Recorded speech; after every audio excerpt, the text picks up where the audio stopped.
ውድ የኢትዮ ሜዳ ቤተሰቦች የምርጥ ገጾች ዝግጅታችን ተጀምሯል። ዛሬም በምርጥ ገጾች ዝግጅታችን ሌተናል ኮሎኔል ብርሃኑ ባዬ ያልታሰበው የሕይወቴ ፈታኝ ጉዞና የኢትዮጵያ አብዮት ተሳትፎዬ በሚል ርዕስ ካሳተሙት መጽሐፋቸው የመረጥንላችሁን ታሪክ እናቀርብላችኋለን።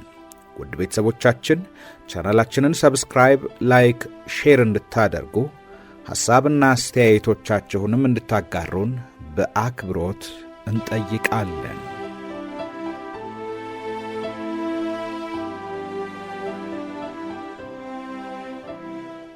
ክፍል 18 አመጹን በማክሸፍ የመንግስቱ ገመቹ ሚና። በመንግስት ምክር ቤት የተሰበሰቡት ከፍተኛ ባለስልጣናት አመፀኞቹ መከበባቸውን ከትንሹ መንግስቱ በቀረበላቸው ሪፖርት ተረዱ። ከዚያ በኋላ ምን ማድረግ እንደሚገባቸው ሲመካከሩ መንግስቱ ገመቹ መመሪያ ይሰጥልን እያለ ይጠይቃል። አመፀኞቹ በበኩላቸው ከአስመራ ጦር እንዲመጣ አዘዋል። ሌላ ጦር ደግሞ ከጦላይ ማሰልጠኛ ጣቢያ በሄሊኮፕተር እንዲመጣ ያዘዙት ጦር አባላት አሮጌ አውሮፕላን ማረፊያ በጥድፊያ ማረፍ ጀምረዋል። የሰሜን እዝ የዘመቻ መኮንን የሆነው ጀነራል ቁምላቸው ደጀኔ ቀደም ብሎ ከአስመራ መጥቶ አርሚ አቪዬሽን አሮጌ አውሮፕላን ማረፊያ ሆኖ ከአስመራ የሚመጣውን ጦር ይጠባበቃል። በዚህ መሃል ከአስመራ የመጣው ጦር ቦሌ አውሮፕላን ማረፊያ ያርፋል። መንግስቱ ገመቹ መረጃው ሲደርሰው ከአስመራ የመጣው ጦር በመኪና ወደ አርሚ አቪዬሽን አሮጌ አውሮፕላን ማረፊያ እየሄደ መከላከያ ሚኒስቴር አካባቢ ደርሶ ነበረ። መንግስቱ ገመቹ ቀድሞ ይደርስና አስቁሞ አዛዡን ለምን ግዳጅ እንደመጣ ሲጠይቀው ግዳጁ እንዳልተነገረው ይገልጽለታል። እሱም ወደ ደርግ ጽሕፈት ቤት ሂድና ግዳጅ እዚያ ይነገርሃል ብሎት ጦሩ በሌላ ኃይል ታጅቦ እንዲሄድ ያደርጋል። እዚያ ሲደርሱ መሳሪያቸውን እያስረከቡ አዳራሽ ውስጥ እንዲቆዩ ተደረገ። አመፀኞቹ ይሄን አላወቁም። ጀነራል ቁምላቸውም የጦሩን መድረስ ይጠብቃል።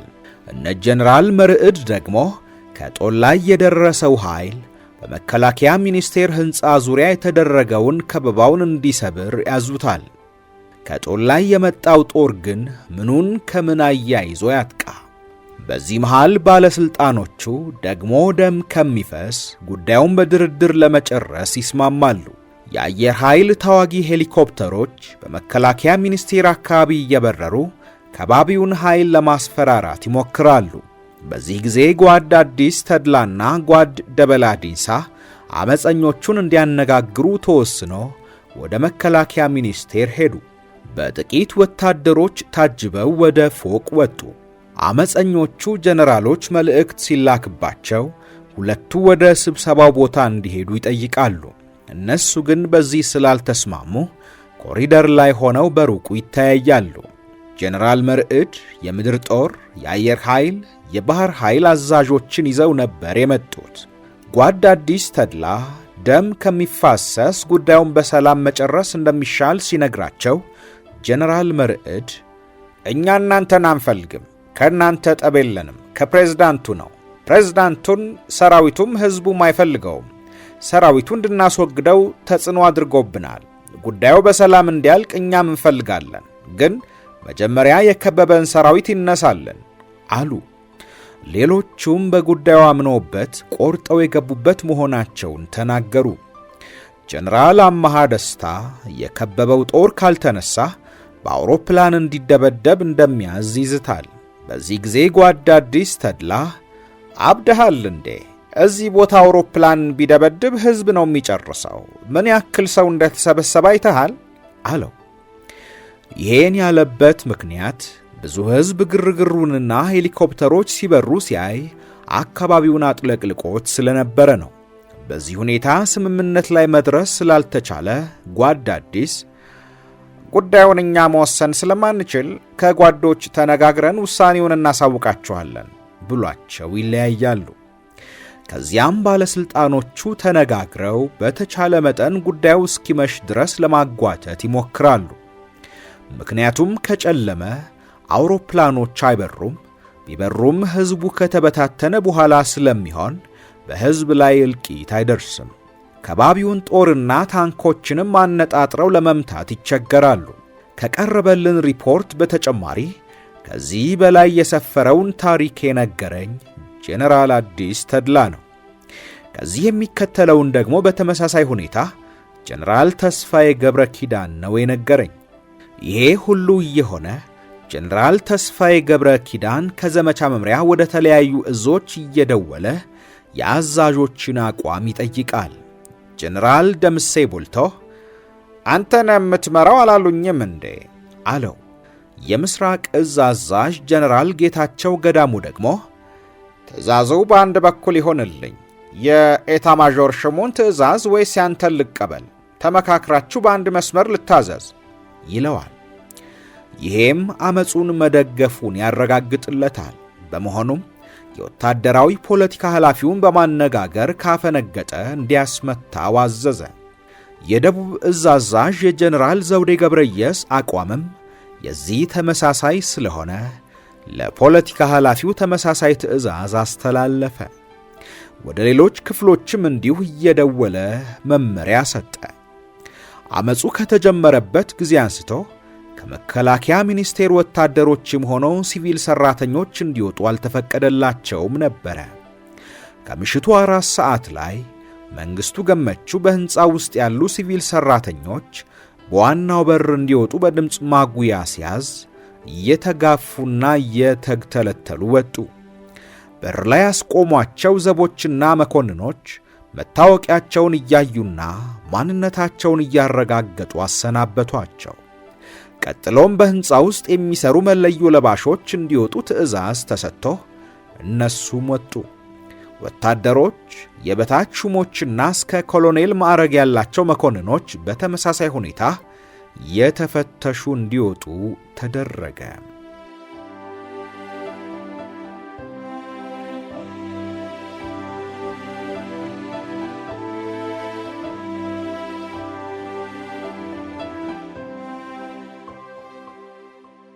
በመጨረሻ መንግስቱ ገመቹ ጄኔራሎች ትጥቃቸውን እየፈቱ አንድ ባንድ እንዲወጡ ያዛል።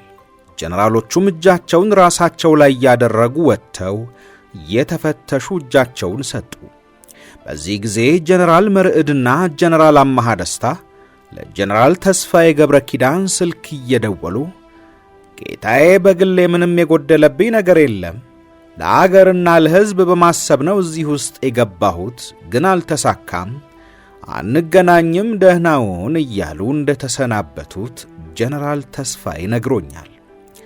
እነ መንግስቱ ገመቹ በህንጻ ውስጥ 2 የሽጉጥ ተኩስ እንደሰሙ በስልት እየተንቀሳቀሱ ገብተው ስብሰባው አዳራሽ ሲደርሱ 2ቱ ጄኔራሎች የገዛ ሽጉጣቸውን ጠጥተው ሞተው አገኟቸው። እጃቸውን የሰጡ ጄኔራሎችን በካሚዮን ወደ መንግስት ምክር ቤት ላኳቸው። ከአመፀኞች ውስጥ ያልተያዙ ጄኔራሎች ነበሩ። ጄኔራል አበራ አበበ የመከላከያ ሚኒስትሩን ገድሎ አጥሩን ዘሎ እንደሮጠ ታውቋል። ጄኔራል ፋንታ በላይና ኮሞዶር ኃይሌ ወልደ ሚካኤል የት እንደገቡ አልታወቀም። ኮሞዶር ኃይሌ የፕሮፓጋንዳ ጽሑፍ እንዲያዘጋጅ ታዞ ቢሮ ውስጥ ቆልፎ ሲሰራ ሁኔታው ስለተለወጠ እዚያው ቆይቶ ነበረ። በማግስቱ ወታደሮች ሰብረው ሲገቡ በረሃብና በውሃ ጥም ተጎሳቅሎ አገኙት። ጄኔራል ፋንታ የተገኘው ደግሞ በ3ኛው ቀን ነው። እጁን መስጠቱ ካልቀረ ከሌሎቹ ጋር ቢሰጥ ይሻል ነበረ። ፕሮፌሰር ሽብሩ ተድላ ከጉሬዛ ማርያም እስከ አዲስ አበባ በሚል ርዕስ በጻፈው የሕይወቱ ታሪክ ስለ በላይ ዘለቀ እጅ መስጠት የተረከው የዚህ ተመሳሳይ ነው። በላይ ዘለቀ በማይደፈረው ተራራ ላይ ሆኖ ከከበቡት የመንግስት ኃይሎች ጋር በጀግንነት ሲዋጋ የግል ጠላቱ በአንድ በኩል ሰብሮ መግባቱን ተመለከተ። ውጊያውን አቁሞ ከተራራው ወረደና እጁን ለመንግስት ሰራዊት ሰጠ። የጀግና ሞት ቢሞት በተሻለው ነበረ። በመጨረሻም በአደባባይ ለመሰቀል በቃ።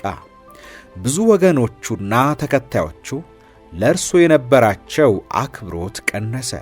ጊዜው፣ የወቅቱ ሁኔታ ለእርሱም ለጀነራል ፋንታ በላይም ጀግንነት እንዲሰሩ አልፈቀደላቸውም ማለት ነው።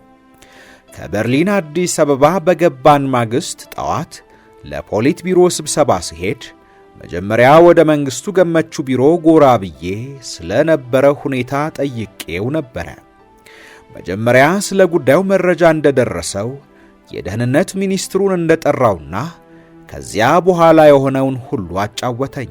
በግልጽ ሊነግረኝ ባይፈልግም አንዳንድ ባለስልጣናት በአድማ ውስጥ እንዳሉበት የሚያምን መሆኑን ጠቁሞኛል። በተለይም ሁለቱ ተስፋዮችን ማለትም የደህንነት ሚኒስትሩንና የኤርትራ የበላይ አስተዳዳሪ። ታሪኩን ይጀምርና ኧረ ተውኝ ጌታዬ፣ ብዙ ጉድ አለ።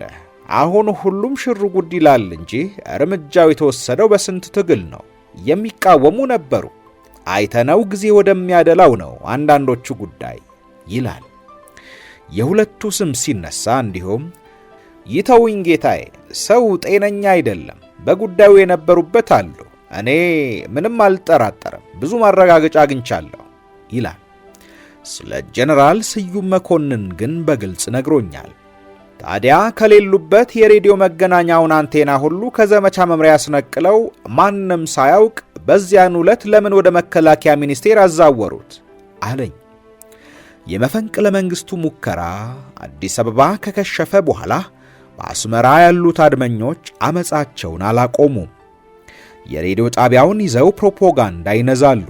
የአስመራ ነጋዴዎች ገንዘብ እንዲያዋጡ ሰብስበው ያነጋግራሉ። የአዲስ አበባው ሙከራ መክሸፉን ሲያውቁም ተደናግጠው ከወንበዴው ጋር ለመደራደር እንደሚፈልጉ ገልጸው ጥሪ ያደረጉ። ወንበዴው ግን ከነሱ ጋር ለመደራደር ፈቃደኛ አልሆነም። እነርሱ ማናቸውና ነው? ሕዝቡን ማን ሲፈጅ ኖረና ነው አሉ። በዚህ ጊዜ ሁሉ በማዕከል ስለ አስመራ ሁኔታ የሚሰማው ከዓለም አቀፍ የዜና ማሰራጫዎች እንጂ ከክፍለ ሀገሩ ጋር የሬዲዮም ሆነ የስልክ ግንኙነት ተቋርጦ ነበረ። ነገር ግን በሰራዊቱ ሬዲዮ ታማኝ ናቸው ተብለው የሚገመቱትን አንዳንድ አዛዦችን ለማግኘት ይሞከር ነበረ። የአዲስ አበባው አመጽ መክሸፉና መንግስቱ ኃይለማርያም አዲስ አበባ መመለሱ እንደታወቀ የዓለም አቀፉ ህብረተሰብም ሆነ የሀገር ሰው ጭንቀቱ በአመፀኞቹ ላይ ያለ ፍርድ እርምጃ ይወሰዳል የሚል ነበረ። የደርግን ያለፈ ታሪክ በማስታወስ የታወቁት የዓለም ዜና ማሰራጫዎች ያለ ፍርድ ይፈጇቸዋል እያሉ ይጮሁና ይጽፉ ነበረ። በመሆኑም ይህንን ስጋት ለማስወገድ ወደ ሀገራችን በተመለስን በማግስቱ አዲስ አበባ የሚገኙትን አምባሳደሮችና የዓለም አቀፍ ድርጅቶች ተወካዮችን ሰብስቤ አነጋገርኩኝ። አጥፊዎቹ ለፍርድ እንደሚቀርቡና ከዚያ ውጪ ምንም እንደማይደርስባቸው በሙሉ ልብ አረጋገጥኩላቸው። በመሆኑም መጀመሪያ ላይ ጥርጣሬ የነበራቸው ቢሆኑም ሰፊ የጥያቄ ጊዜ ሰጥቼ ያነሷቸውን ጥያቄዎች ሁሉ በመመለስ አሳመንኳቸው። በዚህ ጊዜ ወደ ዘመቻ መምሪያ ብቅ እያልኩኝ ስለ አስመራ ሁኔታ ጠይቅ ነበረ። አሁን መምሪያውን በኃላፊነት የሚመራው ጀነራል ተስፋዬ ገብረ ኪዳን ነው። ሌሎች የፖሊት ቢሮ አባላትና ሌሎችም እንዲሁ ስለ ሁኔታው ዜና ለመስማት ወደዚያ ይመላለሱና ያንዣብቡ ነበረ። በሁለተኛው ቀን ከአንዳንድ አዛዦች ጋር በመጠኑም ቢሆን ግንኙነት ተፈጠረ። በሦስተኛው ቀን ጠዋት እንደተለመደው ወደ ዘመቻ መምሪያ ብቅ ብዬ ሰላምታ ተለዋውጠን ስለ ሁኔታው ስጠይቅ ምንም ለውጥ እንደሌለ ነገሩኝ። ወዲያው ተስፋዬ ስልኩ ሲደውል አነሳና ኦ በጣም ጥሩ አለና ወደ ሌሎቹ መለስ ብሎ የአስመራው አመጽ ከሸፈ ሲል ሁላችንም በደስታ ጮህን። ከዚያም ሁሉም ትከሻ ለትከሻ በመጋጨት ደስታውን ተካፈለ። የአመጹ ተባባሪዎች በአስመራ ስለነበረው ሁኔታ የተብራራ ነገር ማግኘት የተቻለው ከዚህ በኋላ ነበረ። ጀነራል ደምሴ ቡልቶ ከአዲስ አበባው አመፀኞች መልእክት ሲደርሰው በአካባቢው የሚገኙትን የመምሪያ ኃላፊዎች፣ አዛዦች፣ በቅርቡ የክፍለ ሀገሩ አስተዳዳሪ ሆነው የተሾመውን የአካዳሚ አንደኛ ኮርስ ምሩቅና የቢትወደድ አስፋሃ ወልደ ሚካኤል ወንድም የሆነውን ጀነራል አፈወርቅ ወልደ ሚካኤልን ጭምር ለስብሰባ ጠራ። እንደተሰበሰቡም ስለ ሁኔታው ይነግራቸውና እነሱም አመጹን በመደገፍ እርምጃ እንዲወስዱ ሐሳብ ያቀርባል። አብዛኛዎቹ ሐሳቡን ሲደግፉ፣ እንደማይደግፉ የጠረጠሯቸውን በቁጥጥር ስር አዋሏቸው። ከነዚህ አንዱ የክፍለ ሀገሩ የደህንነት ኃላፊ ጀነራል ወልዱ ነበረ። ከዚያም መዋቅር ቢጤ ፈጥረው ሥራ ይከፋፈላሉ። አዛዦች ወደ ክፍላቸው ተመልሰው ሰራዊቱን እንዲያስተባብሩና እንዲሰብኩ ይነገራቸዋል። በከረን ግንባር ያለው ሰራዊት አዛዥ ጀነራል ሁሴን አህመድ በስብሰባው ላይ ምንም ሐሳብ ሳይሰነዝር ወደ ከረን ተመለሰ። ከዚያም ሰራዊቱ ጥበቃውን እንዲያጠናክር ብቻ መመሪያ ሰጥቶ ስለ ሌላው ጉዳይ ምንም ሳያደርግ ወይም ሳይናገር ይቆያል። የታወቀው የ18ኛ ክፍለ ጦር አዛዥ ጀነራል በኃይሉ ክንዱ ደግሞ ወደ ክፍሉ ተመልሶ የተሰጠውን መመሪያ ለክፍሉ ነግሮ የራሱን አቋም ሳይናገር ይጠባበቃል። እነዚህ ሁሉ የተለየና ግልጽ አቋም የያዘው የኮር አዛዥ የሆነው ጀነራል ገብረ መድህን መድኃኔ ነበረ። እሱ መጀመሪያ የመምሪያ መኮንኖቹን ከዚያም ሰራዊቱን በመሰብሰብ ስለ መፈንቅለ መንግሥቱ ሴራ ገለጸ። መመሪያውን ነግሮ እሱ ግን አንድ መሪና አንድ ፓርቲ ብቻ የሚቀበል መሆኑንና መፈንቅለ መንግሥቱን እንደማይደግፍ አስታወቀ። ጀነራል ገብረ መድህንን ገና አስመራ በነበርኩበት ጊዜ የመቶ አለቃ ወይም ሻምበል ሆኖ አውቀዋለሁ። ዝምተኛ፣ ልታይ የማይል ትሑትና ተግባቢ ነበረ። እንዲህ ቆራጥ ሰው መሆኑን አልገምትም ነበረ። ሰው የሚፈተነውና ማንነቱ የሚታወቀው በቀውጢው ቀን ነው። በአብዮቱ መጀመሪያ ላይ ወንበዴዎች አስመራን ለመያዝ በሞከሩ ጊዜ በተካሄደው ውጊያ እሱና ሌላው የክፍለ ሀገሩ ተወላጅ ሻምበል አርአያ እንዲሁም ሌሎቹ ጀብዱ በፈጸሙበት ጊዜ ነበረ የሱም ማንነት የታወቀው። ጀነራል ገብረ መድህን አሁንም የፈጸመው ጀግንነት ነው። ምክንያቱም ማን መፈንቅለ መንግሥቱን እንደሚደግፍ ማን እንደሚቃወም አልታወቀም። ምናልባትም እጁን ይዘው ለአመፀኞቹ ሊያስረክቡት ወይም ሊገድሉት ይችሉ ነበረ። ይሁን እንጂ ጀነራል ገብረ መድህን አቋሙን ገልጾ መጀመሪያ የመምሪያ መኮንኖቹን ቀጥሎም የሰራዊቱን አቋም ሲጠይቅ ሁሉም የእርሱን አቋም እንደሚደግፉ አረጋገጡለት። የ102ኛ አየር ወለድ ክፍለ ጦር አዛዥ ጀነራል ሰለሞን ደሳለኝ ወደ ሰራዊቱ ሄዶ ሰብስቦ በማነጋገር መፈንቅለ መንግሥቱን እንደሚደግፍ ለማሳመን ሞክሮ አልተሳካለትም። እንዲሁም ሰራዊቱ ተቃወመው። ከዚያም ተቃውሞ ወደ ሌሎቹ ክፍሎችም ተዛመተ። ቀጥሎም አየር ወለድና ሜካናይዝድ ክፍሎች አመፀኞቹ ወደ ተሰባሰቡበት ወደ እዙ መምሪያ ገሰገሱ። አመፀኞቹን ለመጠበቅ በአካባቢው ተሰማርቶ የነበሩ ታንኮች የሁለቱ ክፍሎች ሰራዊት በስፍራው ሲደርስ የጥበቃ ቦታቸውን እየለቀቁ ከሚመጣው ሰራዊት ጋር በመቀላቀል አፈሙዛቸውን ወደ አመፀኞቹ አዞሩ። አመፀኞቹ ድምፁን ሰምተው ጀነራል ደምሴ ቡልቶ ሲጠይቅ ታንኮቹ ቦታቸውን እየለቀቁ ወደ ውጭ እየገሰገሱ እንደሆነ ነገሩት። ጀነራል ደምሴ በጥድፊያ ወጥቶ ለማቆም ሞከረ፣ ግን አልተሳካለትም። ታንኮቹ ገለል እንዲሉ እሱ ወደፊት ሲገሰግስ ከውጭ የመጣው የአየር ወለድ ሰራዊት ወደ ውስጥ ሲገሰግስ ይገናኛሉ። ጎበዝ፣ ወዴት ነው የምትሄዱት? እኔ ጀነራል ደምሴ ቡልቶ ነኝ፣ አዛዣችሁ ነኝ። አንድ ጊዜ ቁሙ ሲል ተኩሰው ጣሉት። ከዚያም ወደ እዙ መምሪያ በማምራት በስብሰባ ላይ የነበሩትን ረሸኗቸው። አመጹን አልደገፉም ብለው የገመቷቸውን ብቻ ምንም አላደረጓቸውም። ከዚያም አመፀኞቹ አስረዋቸው የነበሩትን ፈቷቸው። የ102ኛ አየር ወለድ አዛዥ ጀነራል ሰለሞን ደሳለኝም በዕለቱ ከተገደሉት አንዱ ነበረ። የኔ ኮርስ ጓደኛ ጀነራል ታደሰ ተሰማም በሚያሳዝን ሁኔታ እንደተገደለ ሰማሁ። ጀነራል ታደሰ ተሰማ በጣም ትዕግስተኛ፣ ጨዋ፣ ቁም ነገረኛ፣ ተግባቢና ረጋ ያለ በጣም ጥሩ ሰው ነበረ። በሥራውም በጣም ጎበዝ በመሆኑ የእዙ የዘመቻ መኮንን ነበረ። እኔም ወደውና አከብረው ነበረ። እንዲህ ያለ አድማ ውስጥ ይገባል ብዬ ፈጽሞ አላመንኩም። ምናልባት ምንም ሳያውቅ ተጠርቶ በስብሰባው ላይ ተገኝቶ በግልጽ ለመቃወምም በመስጋት ምንም አልተናገረ ይሆናል። ደግሞም ለመናገር ችኩል አልነበረም። የእዙ መረጃ መኮንን ጀነራል ከበደ ወልደ ጻድቅም ሌላው የኮርስ ጓደኛዬ ነበረ። እርሱም ጥሩና ተጫዋች ሰው ነበረ። እጩ መኮንኖች በነበርንበት ጊዜ ቀልድና ጨዋታ እንዲሁም ዳንስ ይወድ ነበረ። እሱ ግን በአመፁ እንደሚኖርበት ገምቻለሁ። ምክንያቱም ጀነራል ከሆነ በኋላ ከአስመራ መጥቶ በኮርስ ማኅበራችን ላይ ተገናኝተን ተለውጦብኝ ነበረ። እንደ ቀድሞ ተጫዋች አልነበረም። በጣም ቁጥብ ሆነ። ፈገግታውም የልብ ሳይሆን የለበጣ ይመስል ነበረ።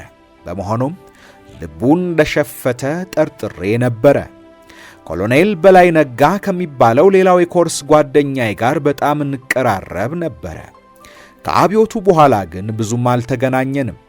አንድ ጊዜ ታዲያ ጦር ኃይሎች ሆስፒታል ከባለቤቴ ከአልጋነሽ ጋር ሰው ስንጠይቅ መጥቶ ተገናኘን። ሰላምታ ከመለዋወጥ በስተቀር እንደማንተዋወቅ ሆነብኝ። ከጥቂት ዓመታት በኋላ ለትግራይ ወንበዴዎች መረጃ ይቀብላል ተብሎ ታሰረ። እኔ ማመን አልቻልኩም። በዚያኑ ሰሞን ሌላው የኮርስ ጓደኛዬ ኮሎኔል ካሳዬ ወልደ አብና የአዲስ አበባ የኢሰፓኮ የድርጅት ጉዳይ ኃላፊ የነበረው ጓድ ታስረው ነበረ። ስለ ሦስቱም ግለሰቦች የደህንነት ሚኒስትሩን ኮሎኔል ተስፋዬ ወልደ ሥላሴን ስጠይቀው በላይ ነጋ አምኗል፣ ዶክተር በላይ ጊዮርጊስ ገብቶ አነጋግሮታል፣ እሱን ጠይቀው አለኝ። ዶክተር በላይ ጊዮርጊስ ስለ በላይ ነጋ ስጠይቀው ግን ለ2 ሳምንታት ዓይኑን በጨርቅ ሸፍነው ወንበር ላይ አስረው አስቀምጠው እንዳቆዩትና ምናልባት ስቃዩ ሲበዛበት ፈርሞላቸው እንደሆን እንጂ የሰራው ነገር የለም ብሎኝ ነበረ። በላይ ነጋ ወህኒ ቤት እያለ ሌላ እስረኛ ራሱ ላይ በብረት መጥቶት በጣም ተጎድቶ ነበረ። አንድ ሌላ የኤርትራ ተወላጅ ወዶ ገብ ብዙ ጠቃሚ መረጃ የሰጠ የወንበዴ የመረጃ መኮንን ነበረ። በሌላ ወንጀል ታስሮ ስለነበረ ከኮሎኔል በላይ ነጋ ጋር ስለ ሀገር አንድነትና ስለ መንግስት ጉዳይ እየተከራከሩ በላይን ጸረ አንድነትና ጸረ መንግስት ሆኖ ስላገኘው እሱ በሌላ እስረኛ እንዳስመታው በጣም አስተማማኝ ከሆነ መረጃ ምንጭ ደርሶኝ ነበረ። ወንበዴ ሀገሪቱን ከተቆጣጠረ በኋላ ደግሞ ወንድሙ ስብሃት ነጋ ከመሪዎቹ አንዱ ሲሆን በላይም ወደ አሜሪካ ተልኮ የነርሱ ቤት ንብረት ገዢና ጠባቂ ሆኖ እንደነበረ በግል መጽሔቶች አንብቤያለሁ። ቀደም ብሎም በሀገር ውስጥ ሆኖ ለወንበዴዎች ትግል ከፍተኛ አስተዋጽኦ ያደረገና መስዋዕትነት የከፈለ ሰው አለ፣ ከፍተኛ ስልጣን ይሰጠዋል የሚል ዜና ሰምቼ በላይ ነጋ መሆኑን ጠርጥሬ ነበረ። ስለ ኮሎኔል ካሳዬ ወልደ አብ የደህንነት ሚኒስትሩ የነገረኝ የወያኔ የአዲስ አበባ ስኳድ መሪ ማለትም የወታደራዊ ክንፉ መሪ ነው የሚል ነበረ።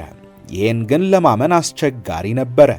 አምኗል ተብሎ መገደሉንም በኋላ ሰማው።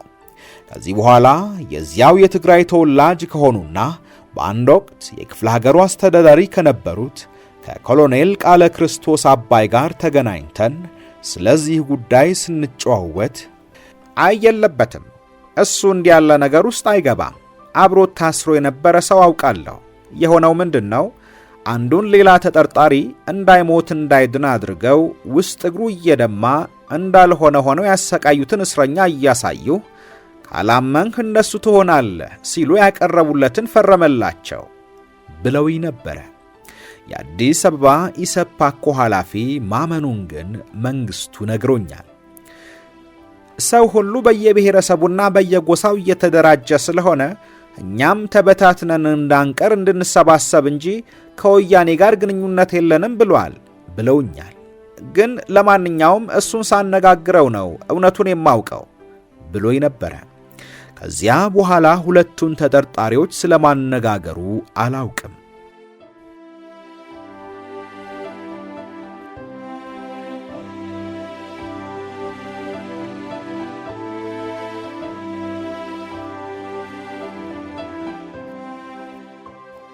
ወደ መፈንቅለ መንግስቱ ሙከራ ስንመለስ ጀነራል ከበደ ወልደ ጻድቅ የአድማው ጽኑ ደጋፊ ሳይሆን አልቀረም። አድማው ሲከሽፍ መረጃው ቀድሞ ደርሶት ሊሆን ይችላል።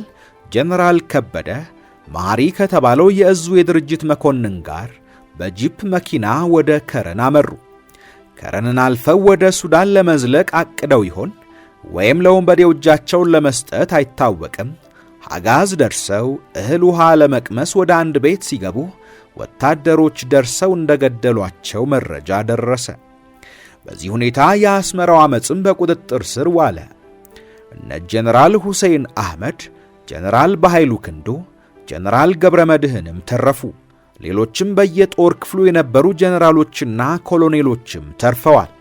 ያልተረፉት ከተጠቀሱት በተጨማሪ የክፍለ ሀገሩ አስተዳዳሪ የነበረው ጀነራል አፈወርቅ ወልደ ሚካኤል፣ የፖሊስ አዛዥ የነበረው ጀነራል ታዬ ባለኬር፣ ጀነራል ንጉሴ ዘርጋባቸው፣ ጀነራል ከተማ ይተንፍሱ፣ ጀነራል ተገኔ በቀለ፣ ጀነራል ሰለሞን ደሳለኝ፣ ኮሎኔል መስፍን አሰፋ፣ ኮሎኔል ዶክተር ጌታቸው አወቀ፣ ኮሎኔል ፈቃደ እንግዳ፣ ሌተናል ኮሎኔል ዮሐንስ ገብረ ማርያም፣ ሌተናል ኮሎኔል ቁባይ፣ ሻለቃ ካሳ ፈረደ፣ ሻለቃ ሚካኤል ባሬቦ፣ ሻምበል ጌታሁን ግርማና ምናልባትም ተጨማሪ ሌሎች ሲሆኑ ከነዚህ ውስጥ ጥቂቶች የአድማው ተሳታፊዎች ሳይሆኑ በስህተት እንደተገደሉ ይነገራል። የእዙ የወታደራዊ ፖለቲካ ኃላፊ የነበረው ጀነራል ወርቁ ቸርነትም ከአመፀኞቹ ጋር የተባበረ ሲሆን በዚያው ዕለት ከተገደሉት ውስጥ ነበረ። በአጠቃላይ መገደላቸው ቀደም ብሎ ከተገለጸው ጋር በድምሩ ከ20 የማያንሱ መኮንኖች በጦሩ ተገድለዋል። ጀነራል አፈወርቅ ወልደ ሚካኤልም ወዶ ያመጹ ተባባሪ ይሆናል ብዬ ማመን ያዳግተኛል። የጦር አካዳሚ የአንደኛ ኮርስ ምሩቅ ነው። በአንድ ወቅት እኔ የአካዳሚ ምሩቃን ማህበር ፕሬዝዳንት፣ እሱ ምክትል ፕሬዝዳንት ወይም ጸሐፊ ሆነን ስለሰራን በጣም በቅርብ አውቄው ነበረ። ከአብዮቱ በኋላ አገሪቱ በሁሉም አቅጣጫ በሶማሊያ ወራሪዎች፣ በተገንጣይ ወንበዴዎች፣ በትግራይ ወንበዴዎችና በሌሎችም በአድሃሪና ጠባብ ብሔረተኛ ኃይሎች ጦርነት ተከፍቶባት በከፍተኛ ውጥረት ውስጥ በነበረችበት ጊዜ 300,000 የሚሊሻ ሰራዊት ለማሰልጠንና ለማዝመት ታስቦ የታጠቅ ጦር ሰፈር ሲቋቋም አዛዥ ሆኖ የተመደበው እሱ ነበረ። በዚያ ቦታ በጣም የሚያስመሰግንና የሚያኮራ ሥራ ሰርቷል። በዚያ ላይ ጠባዩ ጥሩ፣ ትሑትና ተግባቢ ነበረ። ሁል ጊዜ ፈገግታ አይለየውም። በጣም ታጋሽ ነበረ። በዚህ ሥራው በጣም ታውቆ በተለይ አዳዲስ ለሚቋቋሙ ከባድ ሥራዎች እየተመረጠ በሚያስመሰግን ሁኔታ ኃላፊነቱን ተወጥቷል። ባልሳሳት ወታደራዊ ኮሚሳሪያትን ያቋቋመው እሱ ነበረ። ከዚያም ስታፍ ኮሌጅ አቋቋመ።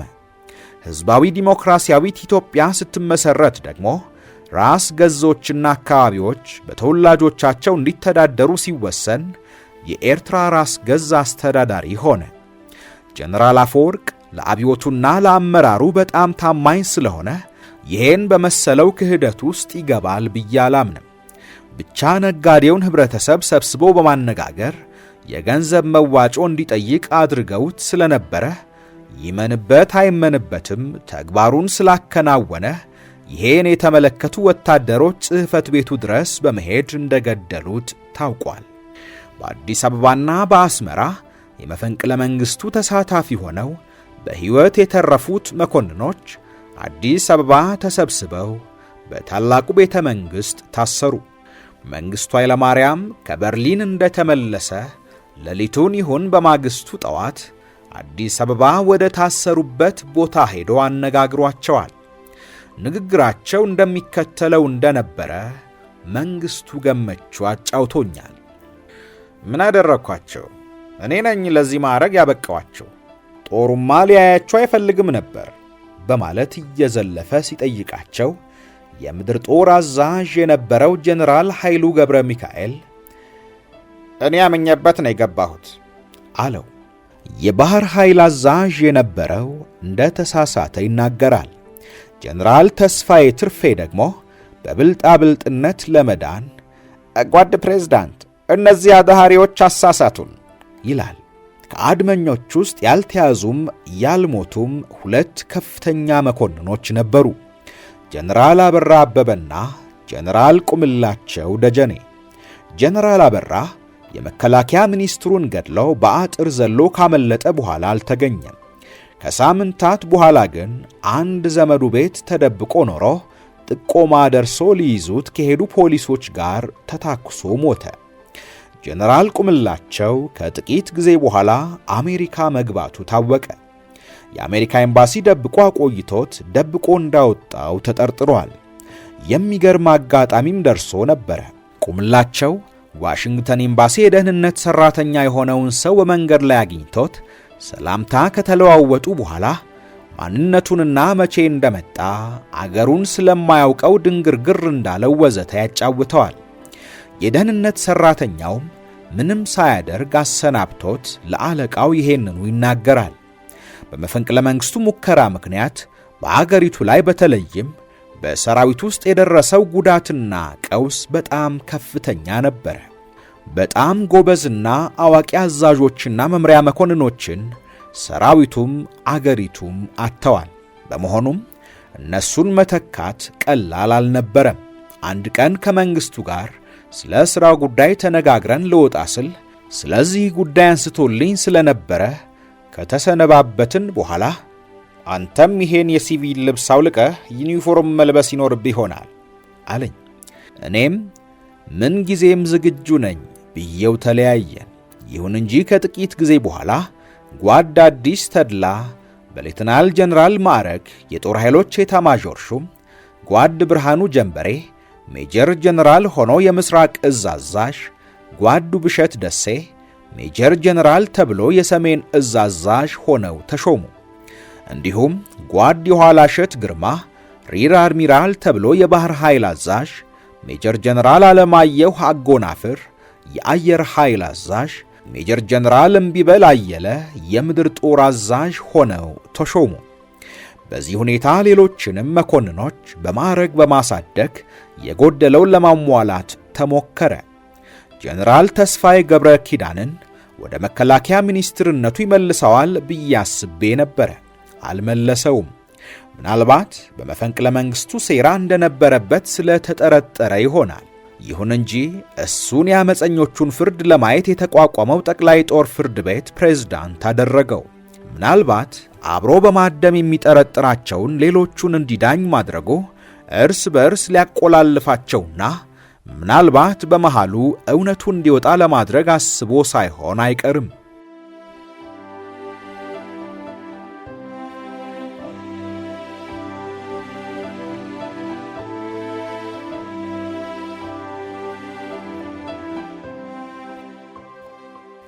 ተከሳሾቹ በሁለት ተከፍለው አንዱ ምድብ እሱ በሚመራው ወታደራዊ ጠቅላይ ፍርድ ቤት ችሎት፣ ሌላው ጀነራል ከፈለኝ ይብዛ በሚመሩት ከፍተኛ ወታደራዊ ፍርድ ቤት አንደኛ ችሎትና ጀነራል ኃይሉ ለገሰ በሚመራው ወታደራዊ ከፍተኛ ፍርድ ቤት ሁለተኛ ችሎት ተከፍሎ ክሱ ቀረበ። ፍርድ ቤቱ ተደራጅቶ ተከሳሾቹ ለመጀመሪያ ጊዜ ሲቀርቡና በቴሌቪዥን ሲታዩ ሰው ሁሉ በጉጉት ነበር የተመለከተው። ምክንያቱም ሰዎቹ ለፍርድ የመቅረብና የመከራከር ዕድል ይሰጣቸዋል ብሎ የገመተ ሰው ብዙ አልነበረም። እነዚያ በወታደራዊ የደንብ ልብስ አሸብርቀው ማዕረጋቸው በትከሻቸው ላይ እያበራ እያንዳንዳቸው ስንትና ስንት ሰራዊት እየመሩና እያዘዙ ተከብረው የኖሩ ጀነራሎች ፍርድ ቤት ሲቀርቡ ማዕረጋቸው ተገፎ በተራ ወታደር ልብስ ነበር የታዩት። መለየውም አላደረጉም፣ ኩምሽሽ ብለዋል። መጀመሪያ የታዩት ጠቅላይ ፍርድ ቤት የቀረቡት ነበሩ። የችሎቱ አዳራሽ ከአፍ እስከ ገደፉ በቤተሰብና በጋዜጠኞች ተሞልቶ ተጨናንቋል። በችሎትነት የሚያገለግለው በታላቁ ቤተ መንግሥት የሚገኘውና የሕዝብ ድርጅት ጉዳይ ጊዜያዊ ጽሕፈት ቤት ሆኖ የነበረው ቤት ነው። ለተከሳሾች እንደ ደረጃ የተሰራ አግዳሚ ወይም መደዳ መቀመጫ ተዘጋጅቶ በእንጨት አጥር ተከልሎ እዚያ ነው የተቀመጡት። የተከሰሱ ሰዎች 14 የበላይ መኮንኖች ነበሩ። ከነዚህ 12ቱ በሞት ተቀጡ። እነርሱም ሜጀር ጀነራል ኃይሉ ገብረ ሚካኤል የምድር ጦር ዋና አዛዥ፣ ሜጀር ጀነራል አለማየሁ ደስታ የምድር ጦር ምክትል አዛዥ፣ ሜጀር ጀነራል ወርቁ ዘውዴ የፖሊስ ሰራዊት ጠቅላይ አዛዥ፣ ሜጀር ጀነራል ዘውዴ ገብረየስ የደቡብ እዝ ዋና አዛዥ፣ ሜጀር ጀነራል ደሳለኝ አበበ፣ ብርጋዴር ጀነራል ሰለሞን በጋሻው የአየር ኃይል ምክትል አዛዥ፣ ብርጋዴር ጀነራል ተስፉ ደስታ የአየር ኃይል የዘመቻ መኮንን፣ ብርጋዴር ጀነራል ገናናው መንግስቱ የአርሚ አቪዬሽን አዛዥ፣ ብርጋዴር ጀነራል እንግዳ ወልደ አምላክ፣ ብርጋዴር ጀነራል ነጋሽ ወልደየስ በሰሜን እዝ የሁለተኛ ክፍለ ጦር አዛዥ፣ ብርጋዴር ጀነራል እርቂሁን ባይሳና ብርጋዴር ጀነራል ተስፋዬ ትርፌ በመከላከያ ሚኒስቴር የዘመቻ መምሪያ ምክትል ኃላፊ፣ የቀሩት ሁለቱ ሪር አድሚራል ተስፋዬ ብርሃኑ የባህር ኃይል ዋና አዛዥና ሜጀር ጀነራል አብዱላሂ ዑመር የመከላከያ ሚኒስቴር የአስተዳደር መምሪያ ኃላፊ በ2 ዓመት እስራት ተቀጡ። የፍርዱ ሂደት መንግስቱ እንደፈለገው የተፋጠነ አልሆነም። የእርሱ ፍላጎት ከተከሳሾቹ በተገናኘበት ጊዜ እናንተ ያለ ፍርድ ልትገድሉኝ ነበረ፣ እኔ ግን በፍርድ ገድላችኋለሁ ብሎ የዛተውን ቶሎ ተግባራዊ ሆኖ ለማየትና ቁጭቱን ለመወጣት ነበረ።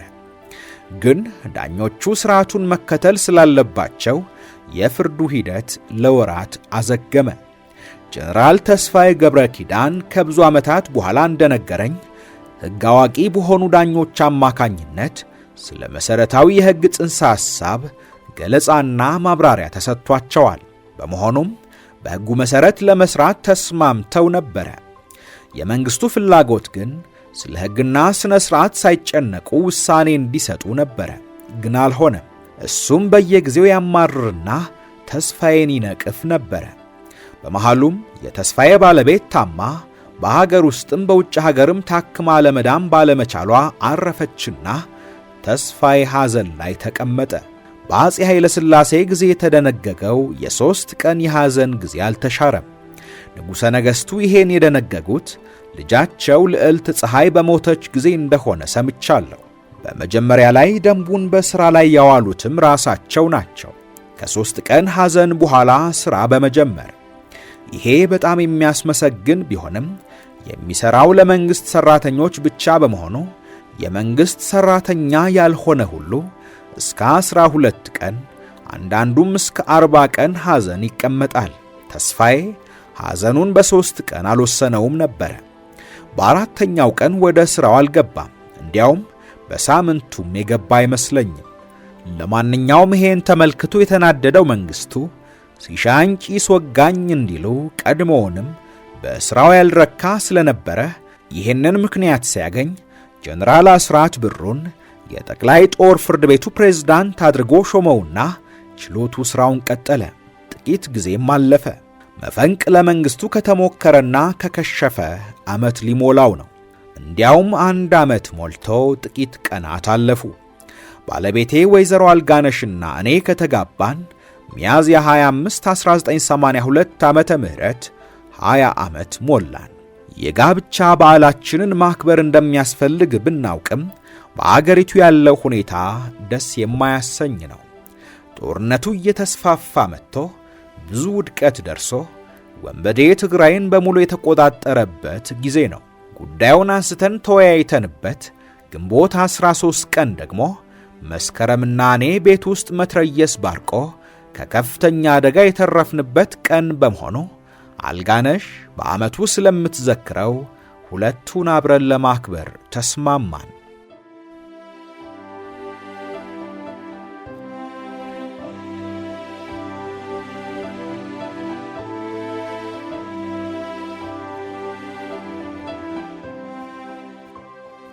መፈንቅለ መንግሥት ለማድረግ የሞከሩት ላይ የተወሰደ እርምጃ። ባልሳሳት ግንቦት 13 ቀን ጠቅላይ የጦር ፍርድ ቤት ከ14ቱ ተከሳሾች በ12ቱ ላይ የሞት ቅጣት እንደፈረደና ቅጣቱ እንደተፈጸመ ተነገረ። በትክክል እንዴትና ምን እንደተፈጸመ ትንሽ መረጃ ያገኘሁት መንግስቱ ገመቹ ከነገረኝ በከፊል ደግሞም በፍርድ ቤቱ ከነበሩ ሰዎች የሰሙትን የነገሩኝን ነው። ፍርድ ቤቱ በዚያን ዕለት የጥፋተኝነት ውሳኔ የሚሰጥበት ማለትም ማን ጥፋተኛ እንደሆነና ማን ጥፋተኛ እንዳልሆነ የሚያሳውቅበት ቀን ነበረ። የተከሳሾች ቤተሰቦች አዳራሹን ሞልተውታል። ጀነራል አስራት ውሳኔውን ሲያነብ አንድ ወታደር መጥቶ አንዲት ግማሽ ገጽ የምትሆን ብጣሽ ወረቀት ሰጠው። ጀነራል አስራት በጣም ደነገጠ። ከዚያም ንባቡን አቋርጦ የተከሳሽ ቤተሰቦች እንዲወጡ አዘዘ። ተከሳሾች ብቻ ሲቀሩ በፊት የጀመረውን ፍርድ ማንበብ ትቶ ከመንግስቱ የተላከለትን ትንሽ ወረቀት ማንበብ ቀጠለ። መንግስቱ ኃይለማርያም ስለ ፍርዱ ሂደት እንዲከታተልለት እዚያው ፍርድ ቤት አካባቢ ያስቀመጠው መረጃ ገልጾለት ነገር ከመበላሸቱ በፊት ከመቅጽበት የወሰደው እርምጃ ሳይሆን አይቀርም። ጀነራሉ በድንጋጤ መሆን አለበት። የሞት ፍርዱን ሲያነብ እጁ ይንቀጠቀጥ ነበር ተብሏል።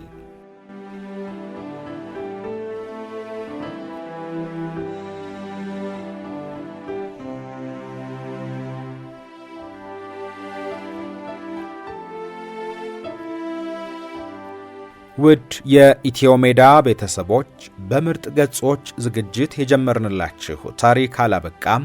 ክፍል 19ን በቀጣይ ይዘንላችሁ እንቀርባለን። ውድ ቤተሰቦቻችን ቻናላችንን ሰብስክራይብ፣ ላይክ፣ ሼር እንድታደርጉ ሐሳብ አስተያየቶቻችሁንም እንድታጋሩን